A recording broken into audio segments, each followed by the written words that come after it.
সুপ্রিয় দর্শক, আসসালামু আলাইকুম। সবাইকে শুভেচ্ছা জানাচ্ছি নতুন একটি এপিসোডে। আজকে শেয়ার করছি কাঁচা পাকা বড়ই দিয়ে টক ঝাল মিষ্টি আচার। অনেকে হয়তো জানেন না কাঁচা পাকা বড়ই দিয়ে এত মজার একটি আচার তৈরি করা যায়। আর কাঁচা পাকা বড়ইয়ের আচারটি অন্য যে কোনো আচারের তুলনায় অনেক মজার। তাই গাছ থেকে বড়ই পেড়ে নষ্ট হয়ে যাওয়ার আর কোনো ভয় নেই। ঝটপট এই আচারটি তৈরি করে নিতে পারেন আর সারা বছর জুড়ে সংরক্ষণ করে রাখতে পারেন। রেসিপিটি যদি আপনাদের কাছে একটু ভালো লেগে থাকে তাহলে অবশ্যই চ্যানেলটি সাবস্ক্রাইব করে পাশে থাকা বেল বাটনটি অন করে যাবেন। আচার তৈরি করার জন্য এখানে আমি 1 কেজি কাঁচা পাকা বড়ই নিয়েছি। বড়ইগুলো থেকে প্রথমে বোটা ছাড়িয়ে এরপর ভালো করে ধুয়ে নিয়েছি। তবে এটা এক্সট্রা করে আর মুছে নেওয়ার কোনো প্রয়োজন নেই। সাধারণত আমরা আচার তৈরির ক্ষেত্রে পানিটা কিন্তু মুছে নেই, তো এটা আর মুছে নিতে হবে না। এরপর আমি একটি মশলা তৈরি করে নিচ্ছি। এখানে কয়েকটি শুকনো মরিচ নিয়েছি। এরপর নিচ্ছি পাঁচফোড়ন 1 চা চামচ পরিমাণ, নিয়ে নিচ্ছি মৌরি কিংবা মিষ্টি সস 1 চা চামচ পরিমাণ। এরপর নিব ধনিয়া 1 চা চামচ পরিমাণ। এরপর নিব জিরা 1 চা চামচ পরিমাণ। এই সমস্ত উপকরণগুলো আমি এখন একত্রে মিক্স করে নিব। এরপর এটাকে হালকা করে ভেজে নেব। জাস্ট একটু গরম করে নেব যেন এটা মুচমুচে হয়ে যায়। তবে লক্ষ্য রাখতে হবে এটা যেন পুড়ে না যায়। তাই চুলায় একটি ফ্রাই প্যান বসিয়ে দিয়েছি।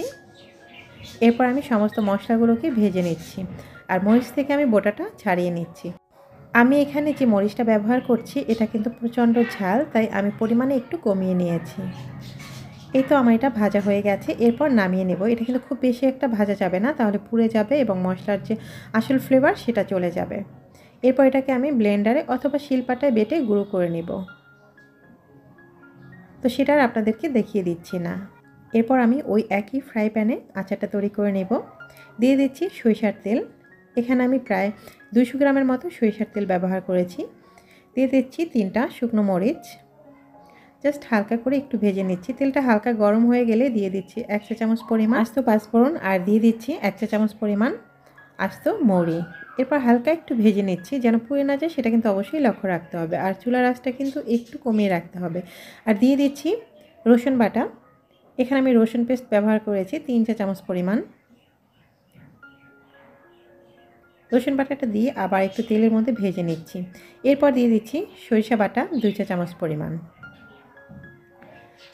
এরপর রসুন বাটা এবং সরিষা বাটাটাকে ভালো করে তেলের সাথে কষিয়ে নিচ্ছি। এটা একটু ভালো করে ভেজে নিতে হবে। এরপর আমি বড়ইগুলো দিয়ে দিচ্ছি। বড়ইগুলো দিয়ে ভালো করে মশলার সাথে এটাকে ভেজে নিচ্ছি। তেলের সাথে বড়ইটাকে ভালো করে ভেজে নিতে হবে। আর এই পর্যায়ে এক্সট্রা যে পানিটা ছিল বড়ইয়ের সাথে, যেটা আমরা মুছে নিইনি, সেটাও কিন্তু শুকিয়ে যাবে। দিয়ে দিচ্ছি লবণ পরিমাণ মতো। প্রথমে আমি সমস্ত মশলা একটু কমিয়ে দিব, প্রয়োজন হলে পরে আবার ব্যবহার করা যাবে। তবে যদি বেশি মাত্রায় হয়ে যায় তাহলে কিন্তু আচারটা খেতে ভালো লাগবে না।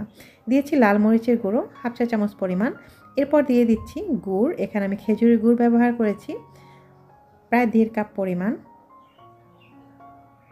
আপনারা চাইলে এটা কিন্তু চিনি দিয়েও তৈরি করতে পারেন, সেক্ষেত্রে আচারের কালারটা একটু উজ্জ্বল হবে। তবে এখানে যেহেতু আমি গুড় ব্যবহার করেছি তাই আচারের কালারটা কিন্তু একটু গুড়ের মতো হবে, মানে একটু কালো কালো ভাব আসবে। তো দেখতে পাচ্ছেন আমি বেশ কিছু সময় নেড়েচেড়ে ঢাকনা দিয়ে ঢেকে দিয়েছি। আর এরই মধ্যে কিন্তু গুড়টাও প্রায় গলে গেছে। আর গুড়টা গলে গিয়ে কিছুক্ষণের মধ্যে দেখবেন বড়ই থেকেও একটা পানি ছেড়ে দেবে এবং আস্তে আস্তে বড়িটা কিন্তু সেদ্ধ হয়ে আসবে। যেহেতু আমাদের বড়িটা কাঁচা তাই এটা থেকে একটু আঠালো একটা ভাব বের হবে, তাই এটা একটু সময় নিয়ে আস্তে আস্তে তৈরি করতে হবে। দেখতেই পাচ্ছেন বড়িটা কিন্তু ফেটে গিয়েছে এবং এর ভিতর থেকে কিন্তু আঠালো একটা ভাব চলে এসেছে। তো এ পর্যায়ে আমি দিয়ে দিচ্ছি আমি যে স্পেশাল মশলাটা তৈরি করেছি সেই মশলার থেকে অর্ধেক অংশ। বাকি অর্ধেকটা আমি রেখে দিচ্ছি, এটা আমি শেষ পর্যায়ে যখন নামানোর আগে দিব। তো এভাবে কিন্তু আমি প্রায় 20 মিনিটের মতো জাল করে নিয়েছি এবং এটা অনবরত নেড়ে চেড়ে যেতে হবে, তা নাহলে কিন্তু পুড়ে যাবে। দেখতে পাচ্ছেন আমার আচারটা কিন্তু একদম শুকিয়ে গেছে। আর এরপরে আমি অবশিষ্ট মশলাটা দিয়ে দিয়েছি। মশলাটা দিয়ে আমি ভালো করে এটাকে মিক্স করে নিচ্ছি নেড়ে চেড়ে। প্রায় 1 মিনিটের মতো আবারও আমি জাল করে নিচ্ছি। খুব বেশি সময়টা আর চুলায় রাখার প্রয়োজন নেই। আমার আচারটা অলমোস্ট হয়ে গেছে। তো এখন আমি এটা চুলা থেকে নামিয়ে নেব। দেখতেই পাচ্ছেন আচারটা দেখতে যেমন সুন্দর হয়েছে, খেতেও কিন্তু ততটাই লোভনীয়। তো এইভাবে আচার তৈরি করে কিন্তু আপনার সারা বছর জুড়ে সংরক্ষণ করতে পারেন। তো এরপর আমি আচারটি সার্ভ করে আপনাদেরকে দেখিয়ে দিচ্ছি। আজকে আমি একটি কিউট হাঁসের মধ্যে এই আচারটি সার্ভ করে দেখিয়ে দিচ্ছি। তো ভিউয়ার্স, এই ছিল আমার আজকে কাঁচা পাকা বড়ইয়ের রেসিপি। আশা করছি ভিডিওটি আপনাদের কাছে একটু হলেও ভালো লেগেছে। আর ভিডিওটি যদি ভালো লেগে থাকে তাহলে ভিডিওটিতে অবশ্যই একটি লাইক দিতে ভুল করবেন না। আর রেসিপিটি আপনাদের কাছে কেমন লেগেছে সেটা কমেন্ট বক্সে আপনারা কিন্তু অবশ্যই জানাতে ভুল করবেন না। আর যদি ভিডিওটি ভালো লেগে থাকে চ্যানেলটি সাবস্ক্রাইব করে পাশে থাকা বেল বাটনটি অন করে দেবেন। আজ তাহলে এই পর্যন্তই, দেখা হবে নতুন কোনো ভিডিও নিয়ে। ততক্ষণ ভালো থাকবেন, সুস্থ থাকবেন। আল্লাহ হাফিজ।